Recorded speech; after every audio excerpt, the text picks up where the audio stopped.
Richard Harrington told BBC's Newsnight he would definitely resign to block a no deal, and hinted that more ministers could be prepared to go in a bid to prevent such an outcome. Asked if he would resign as a minister to stop a no-deal Brexit, Mr. Harrington said, "Definitely I would." He added, "The Prime Minister knows everyone's views, and I think my view is not an uncommon one.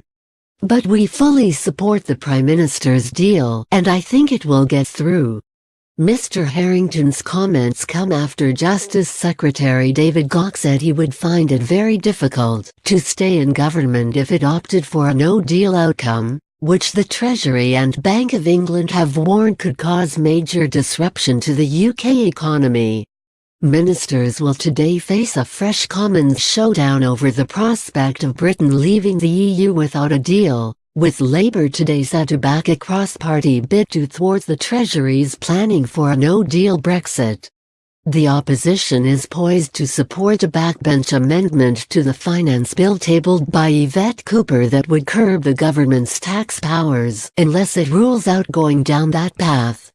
The amendment, which will be seen as a key test of parliamentary opposition to a no-deal Brexit, already has the backing of prominent Conservative MPs including Nicky Morgan, Sarah Wollaston, Nick Bowles and Sir Oliver Letwin, as well as senior Labour MPs Hilary Benn, Rachel Reeves, Harriet Harman and David Hanson.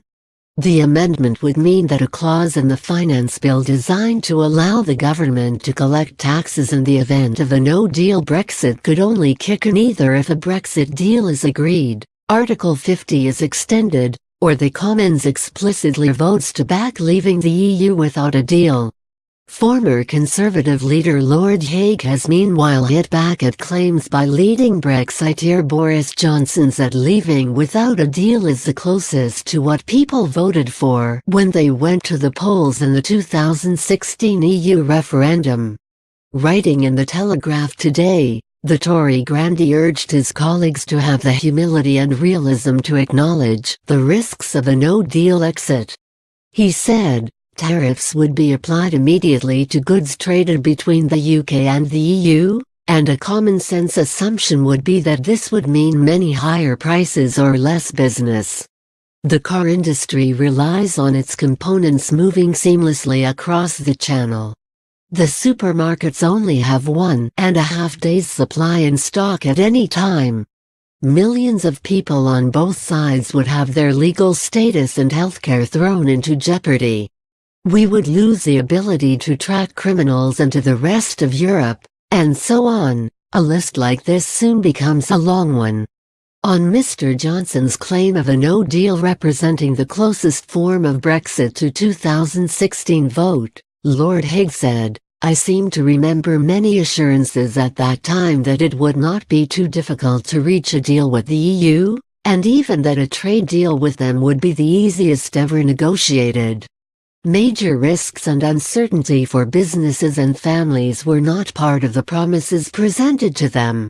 Mr. Johnson had used his own weekly column in the same paper to blast the government's doom-laden predictions about the impact of a no-deal outcome, arguing, "Far from terrifying the public into accepting the Prime Minister's deal, these threats are increasing a determination to reject it."